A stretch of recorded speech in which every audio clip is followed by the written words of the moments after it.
भारत माता की वंदे वंदे। সমবেত পশ্চিমবঙ্গ তথা ভারতবর্ষের গুরুত্বপূর্ণ শিল্প শহর আসানসোল এবং তার পার্শ্ববর্তী বিভিন্ন গ্রাম থেকে আসা আমার অতি প্রিয়জন রাষ্ট্রবাদী দেশপ্রেমিক জাতীয়তাবাদী ভারতীয় জনতা পার্টি এবং আমাদের বিচারধারায় বিশ্বাসকারী অসংখ্য গণদেবতা জনতা জনার্দন, আমি আপনাদেরকে শুভেচ্ছা, অভিনন্দন, শ্রদ্ধা, নমস্কার, জোহার, সত শ্রী অকাল ইত্যাদি জানিয়ে অল্প কিছু কথা নিবেদন করছি। ভারত মাতা কি বন্দে বন্দে। সমবেত পশ্চিমবঙ্গ তথা ভারতবর্ষের গুরুত্বপূর্ণ শিল্প শহর আসানসোল এবং তার পার্শ্ববর্তী বিভিন্ন গ্রাম থেকে আসা আমার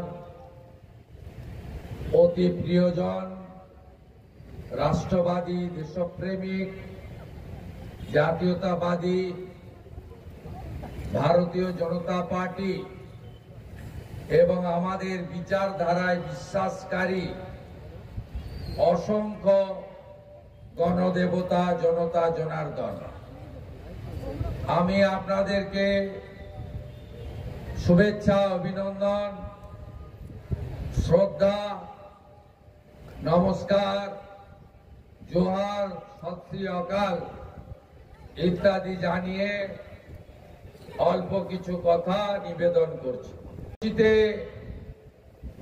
যিনি আপনাদের এখানে একত্রিত করেছেন, ভাতৃপ্রতিম আসানসোল সাংগঠনিক জেলা ভারতীয় জনতা পার্টির কর্মঠ সভাপতি দেবতনু ভট্টাচার্য, উপবিষ্ট আমার কলিগ এমএলএ প্রবীণ নেতা ডাক্তার অজয় পোদ্দার, সম্মানীয় প্রাক্তন মেয়র, প্রাক্তন বিধায়ক আমার কলিগ জিতেন্দ্রনাথ তেওয়ারি, এই কর্মসূচিতে আমাকে আসতে সবচেয়ে বেশি যিনি অনুপ্রাণিত করেছেন আমাদের রাজ্য নেতা, এখানকার ভূমিপুত্র কৃষ্ণেন্দু মুখার্জি, এর বাইরেও আমাদের মহিলা নেত্রী পূর্ণিমা বাউরি, আমাদের জিএস কেশব পোদ্দার, অপু হাজরা অন্যতম জিএস পার্টির, তরুণ জিএস সঞ্চালক ভাই অরিজিৎ এবং মঞ্চের দ্বিতীয় সারিতে থাকা অসংখ্য নেতৃবৃন্দ, সময়ের অভাবে সকলের নাম না বলে কৃষ্ণেন্দু মুখার্জি, ডাক্তার পোদ্দার এবং দেবতনু ভাইরা আপনাদের কাছে সবিস্তারে বলেছে। আমরা যে ব্যবস্থা পশ্চিমবঙ্গের দিকে দিকে চলছে, বিশেষ করে পশ্চিম বর্ধমান, বীরভূম, পুরুলিয়া, বাঁকুড়া জুড়ে চলছে, এই রাঢ়বঙ্গে আমরা এই ব্যবস্থা চলতে দেব না। কি চলছে? প্রকৃতি মা যা যা দিয়েছে, কয়লা চুরি, বালি চুরি, আয়রন ওর চুরি, মোরাম চুরি, ম্যাঙ্গানিজ চুরি, পাথর চুরি, কারা করছে? শাসক দলের ঘনিষ্ঠ, ভাঙা সাইকেল চড়ত, BMW ফরচুনা ছাড়া চড়ে না।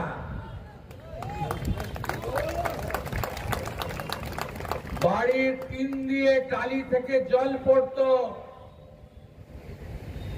20টা বাড়ির মালিক একটা বিড়িকে 3 বার নিভিয়ে খেত, পিছনে তুলো লাগানো সিগারেট ছাড়া খায় না। এই হঠাৎ করে আঙুল ফুলে কলা গাছ হওয়া মলয় ঘটক, বিধান উপাধ্যায়, নরেন চক্রবর্তী, আরেকটা কে আছে জামুরিয়ায়? আরে ওটা ঠিক আছে, ওর বেটাই হচ্ছে সবচেয়ে বড় কালোয়া। এই যে এরা পিসির আশীর্বাদে আর ভাইপোর অনুপ্রেরণায় আর পুলিশ বাবা পার করেগা, এই যে তাণ্ডব লীলা আপনারা তার চোখের সামনে দেখছেন। প্রথম আবিষ্কার হলো 2020 সালের শেষের দিকে, 21-এর প্রথম দিকে ফেব্রুয়ারি মাসে কয়লা সিন্ডিকেট।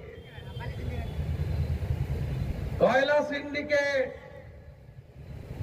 উৎপত্তি স্থল আসানসোল, সঙ্গে বারামণি, জামুরিয়া, পাণ্ডবেশ্বর, রানীগঞ্জ, সাতুড়ি, এদিকে বাঁকুড়ার মেজিয়া, সঙ্গে বীরভূমের একটা অংশ। কত বড় চুরি দুর্নীতির পর্দা ফাঁস সিবিআই ইডি করল। অনেকে জেলে, অনেকে 2 বছর জেল খেটে বেলে। সবার প্রপার্টি অ্যাটাচমেন্ট। আপনারা অনেকেই প্রশ্ন করেন যে 2 বছর থাকার পর বেরিয়ে এলো কেন? আপনারা জানেন না, মীমাংসা শেষ হয়নি, অমীমাংসিত। সুপ্রিম কোর্টের একটা ব্যবস্থা আছে, যে ধারায় গ্রেপ্তার হয় বা চার্জশিটেড হয়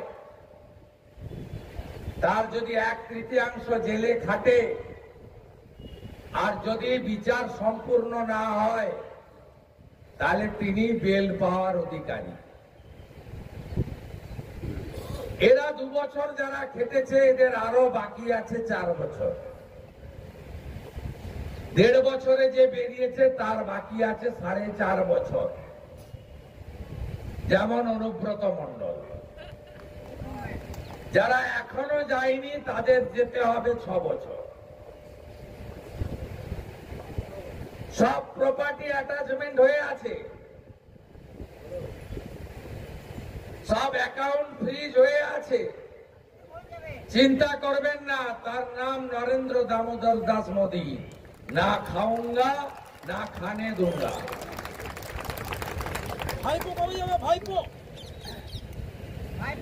এখন চলছে বালি।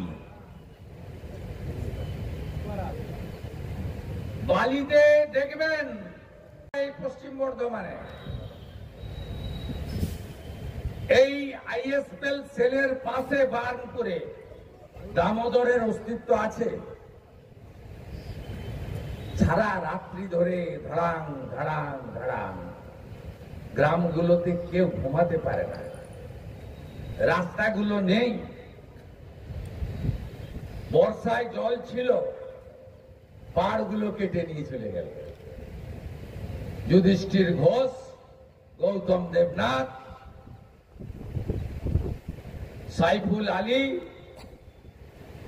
আউস গ্রামের লালন থেকে সিউড়ির জাকির আর নেতা সৌরভ রায়, আপনি ভেবেছেন এই মালটাও আছে, ইমতিয়াজ নাকি নাম, এটাও এখান থেকে বেরিয়ে ওখানে ঢুকেছে বালি। কোন আইসিসিপি বাঁচাতে পারবে না।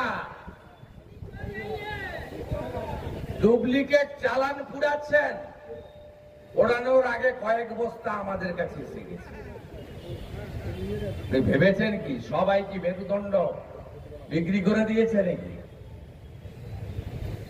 অপেক্ষা করুন, সবে তো সকালবেলা, ভোরে হয়েছে কয়লা, সকালে হলো বালি, দুপুরে হবে পাথর, আর বিকাল বেলা হবে ভোকাট্টা। আর মাত্র হাতে গুনে গুনে 6 থেকে 7 মাস আছে এরা। এসআইআর সম্পূর্ণ হলে পশ্চিমবাংলার মাননীয় মুখ্যমন্ত্রী মমতা খালা, আপনাকে কেউ বাঁচাতে পারবে না। মানে ভোটে আপনি জিততে পারবেন, এমনিতে তো আপনি হেরেছেন, আমার কাছে হেরেছেন 1-9-5-6।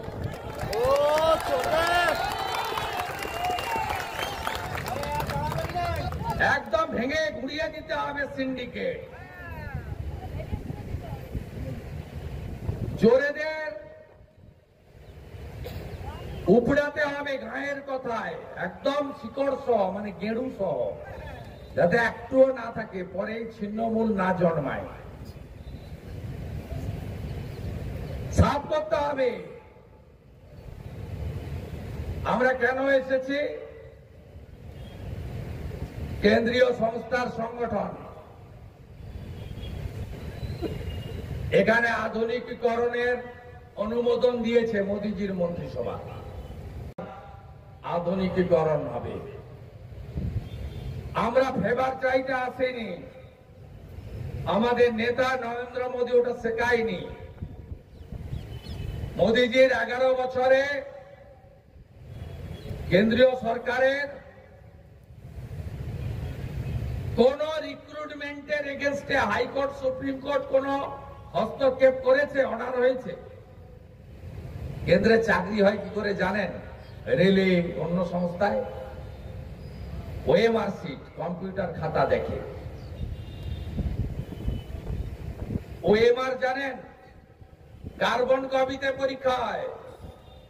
আপনি যা লিখলেন একটা কপি বাড়ি নিয়ে এলেন, 72 পেলে কেউ 82, আপনাকে 22 করতে পারবে না, আর আপনি 32 পেলে কেউ 82 করতে পারবে না, যেটা পশ্চিমবঙ্গে হয়। মাননীয় ডক্টর পার্থ চ্যাটার্জি, 150 কেজি তার ওজন, তিনি মহাসচিব, তিনি খালা মমতার পার্থদা, তার সব বান্ধবী হাঁটুর নিচে বয়স, তার মেয়ের থেকে ছোট, অসংখ্য বান্ধবী। নিজের বাড়ি থেকে টাকা রাখেনি, ওর পিতার বাড়িতে রেখেছিল। 51 কোটি সহ গ্যারেজ হয়ে গেছে। এখানে কি হয় দেখছেন? পথে পথে 26,000, আরো 40,000 ঝুলছে। আপনি লজ্জা রাখবেন কোথায়? পশ্চিমবঙ্গে রেল পরীক্ষা নেয় না জানেন? বাংলাতে রিক্রুট হচ্ছে, south eastern, eastern, north frontier. আপনাদের এখানে রেলে যারা পরীক্ষা দেন সিট পড়ছে কোথায় বলুন তো? ঝাড়খণ্ডে, বিহারে। আমাদের ওদিকে মেদিনীপুরের দিকে সিট পড়ছে উড়িষ্যাতে। তাই এখানে পরীক্ষার হলও সুরক্ষিত নয়।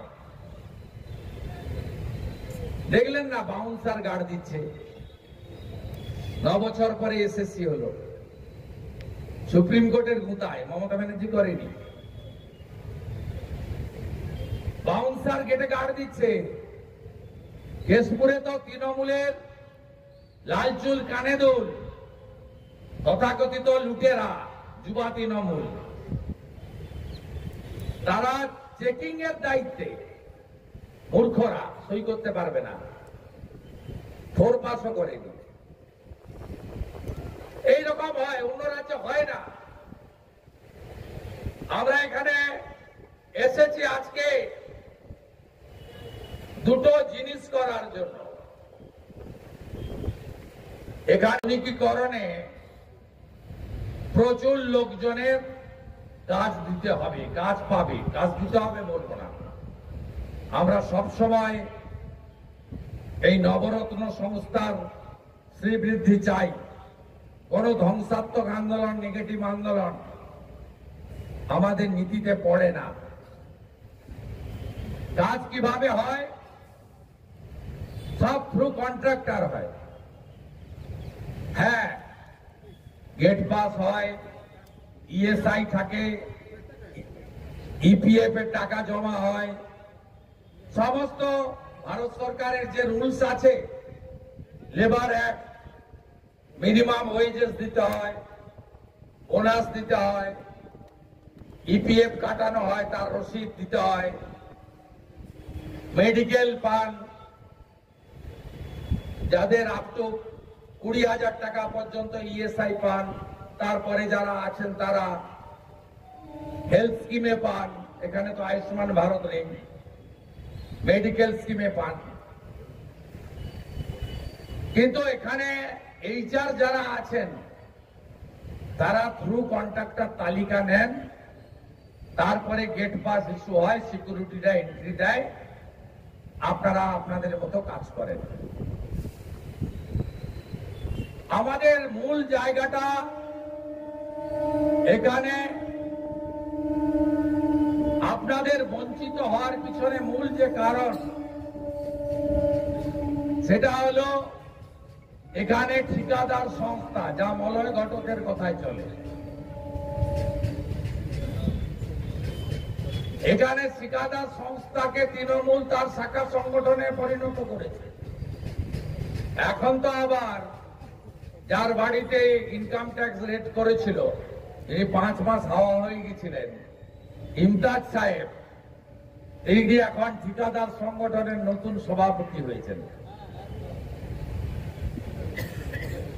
তিনি একাই টেন্ডার জমা করাবেন,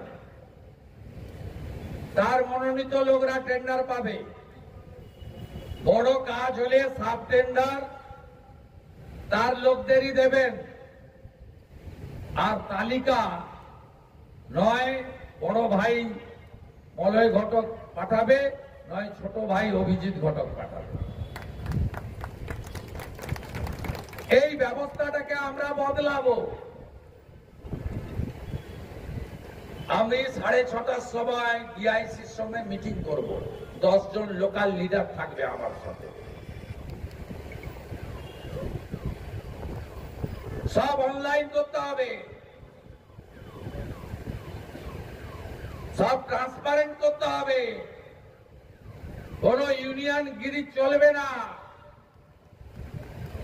কোন ইমতিয়াজের ঠিকাদার সংস্থা চলবে না।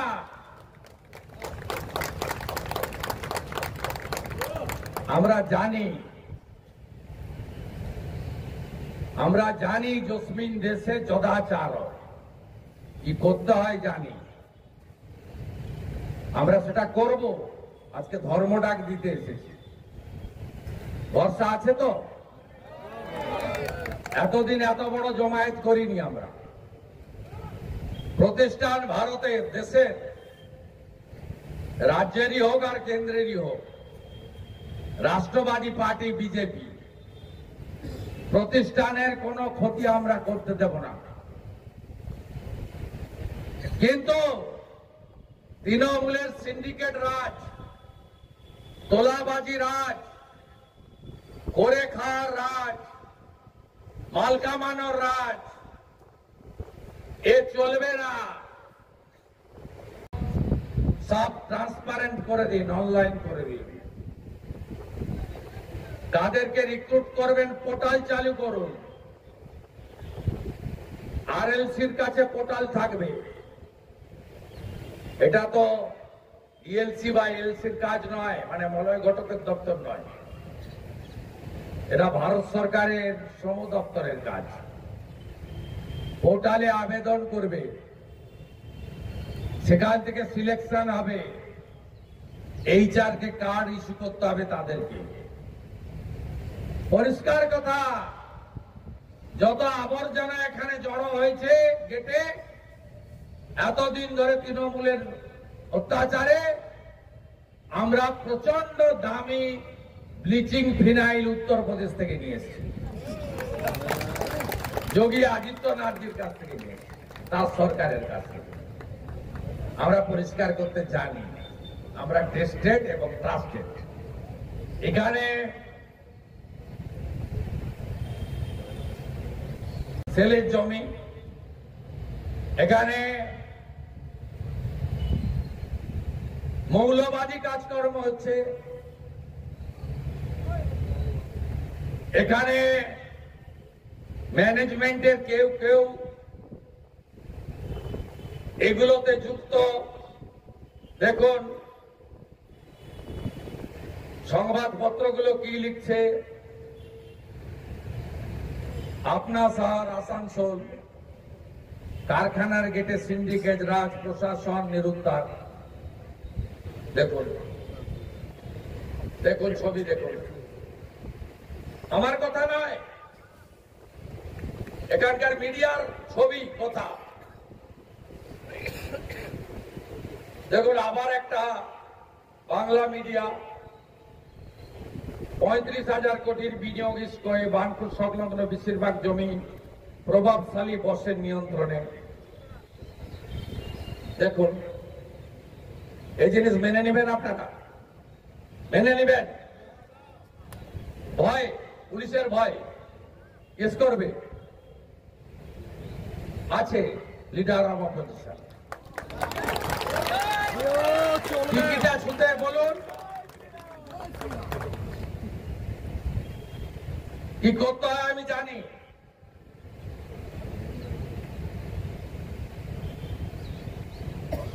এদের চিনতে পারছেন? চিনতে পারছেন না? অতএব আমরা সব এক মাস ধরে অনেক গুছিয়ে গাছি সব সংগ্রহ করে মাঠে নেমেছে। আপনাদের জয় হবে। We don't want any favour, আমরা ফেভার চাই না। উই ওয়ান্ট ফেয়ার, স্বচ্ছতা চাই। ভারত সরকারের টাকা আমরা বলি না বিজেপির টাকা, পিসির মতো। দেশের টাকা, জনগণের টাকা, ট্যাক্সের টাকা, জিএসটির টাকা। মডার্নাইজেশনের জন্য এত হাজার হাজার কোটি দেশের সরকার দেবে, আর আপনারা বাড়ি ঘর দুয়ার জমি, দুবাইতে টাকা পাচার, এসব করবেন। দুটো একসঙ্গে চলতে পারে না। তাই ভরসা, বিশ্বাস রাখবেন। আজ 26-এ দাঁড়াবেন তো নাকি? এদের দাঁড়াবেন। মমতা ব্যানার্জি আজকে উত্তরবঙ্গে কালকে গেছিলেন, তো অনেক ছবি টবি ছাড়ছেন। তিনি নাকি নেপাল নিয়ে উদ্বুদ্ধ নন। আরে আপনার না ভাবলেও হবে, দেশে শক্তিশালী প্রধানমন্ত্রী আছে নরেন্দ্র মোদী, পররাষ্ট্রমন্ত্রী আছে S Jaishankar, national security adviser আছে অজিত দোভাল। আধা ব্যাপারীর জাহাজের খবর না রাখলেও চলবে। এইসব ড্রামাবাজি চটি চাটা মিডিয়াকে দিয়ে করে করে লাভ হবে না। ওখানে বলেছেন আমি এসআইআর করতে দেব না। আমি বিরোধী দলনেতা, আপনাকে হারিয়েছি একুশে। আপনি লিডার অফ দ্য হাউস, আমি লিডার অফ দ্য অপোজিশন। আপনি এসআইআর আটকাতে পারবেন? পারবেন? এসআইআর কি নতুন? এসআইআর মানে তো জানেন আপনারা, আমাদের বিশেষ নিবিড় সংশোধন হবে ভোটার লিস্টে। এটা কি প্রথমবার হচ্ছে? না, 2002-এ হয়েছিল, 26 লক্ষ নাম বাদ গেছিল। আপনি কি বলেছেন ওখানে উত্তরবঙ্গে জলপাইগুড়িতে 3 বছর লাগে, বিহারে 45 দিন লেগেছে, 2002-এ বাংলায় কতদিন লেগেছিল? 50 দিন। আপনি ওখানে বলছেন এসআইআর করতে দেব না, হবে না। আবার আপনার পার্টি 5টা জেলাতে বিএলএ 2 নাম জমা দিয়েছে। কিছু না, শুধুমাত্র মুসলিমদেরকে ভয় দেখানো আর টুপি পরানো। ওই 30, 32 না 35 হয়ে গেছে না, ওই ভোটটা দরকার। এর আগে সিএ যখন আসে এনআরসি বলেছিল, এখন এসআইআর কেও এনআরসি বলছে। এর টুপি কেউ পরবেন না, না হিন্দু না মুসলমান। ওরা ভারতীয় মুসলমানের চিন্তা নেই, বাংলাদেশি মুসলমান রোহিঙ্গা একটাও থাকবে না ভোটার লিস্টে। বাংলাদেশ থেকে হিন্দুরাই নাম থাকবে, কারণ তারা শরণার্থী, ধর্মীয় উৎপীড়নের কারণে এসেছেন। আর বাংলাদেশ থেকে আসা, অবৈধভাবে আসা, খালা মমতা ব্যানার্জি 550 কিলোমিটার জমি দেয়নি, বেড়া নাই, খোলা, যে পারছে ঢুকছে। আসানসোল, রানীগঞ্জ এই এলাকা আগে এত ছিল, সব জমি কিনে নিচ্ছে ইমতিয়াজ বাবুরা, সব মার্কেট কিনে নিচ্ছে। আরো ছোট ছোট, আমি ওকে 2-3 বার বললাম, কারণ বলার দরকার ছিল। আরো অনেক, অসংখ্য সব জমি জায়গা, বাড়ি ঘর না। মানে আপনারা অর্থনৈতিক ভাবে শেষ হয়ে যাচ্ছেন, আর ওরা ডেমোগ্রাফি বদলাচ্ছে।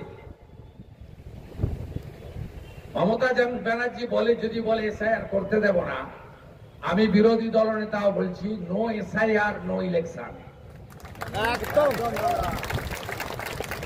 ভালো করে কান খুলে শুনে রাখুন। 2002-এও 50 দিন লেগেছিল, বিহারে 45 দিন লেগেছে, এখানেও 50 দিনের বেশি লাগবে না।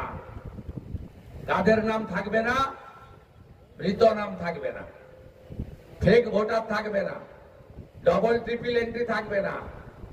আর রোহিঙ্গা আর বাংলাদেশের মুসলমান যারা এখানে এসেছেন, বেড়া নেই বলে বা পাসপোর্ট করে এসেছেন আর ফেরেননি, ফেসবুকে দৌলতে অনেক মুসলিম মহিলা এখানে লাভ জিহাদে চলে এসেছেন। বাবার নাম বদলে মমতা খালা আপনাদেরকে আধার কার্ড, এপিক কার্ড করে দিয়েছে। আপনাদের কারোর নাম এসআইআর এর পরে থাকিব না। কোন ভারতীয় মুসলমান যারা পশ্চিমবঙ্গে আছে বংশ পরম্পরায়, তাদের নিয়ে কোনো চিন্তার কারণ নেই। তারা ভারতীয়, আমাদের ভোট দেন না, আমাদের হিন্দুদের পার্টি বলেন, সব ঠিক আছে, কিন্তু আমরা কোন ভারতীয়র বিরোধী নই। কারণ যে পার্টিতে আমি আজকে 5-6 বছর কাজ করছি, আপনারা অনেকে আমার থেকে সিনিয়র কাজ করছেন। 2014-তে আপনারা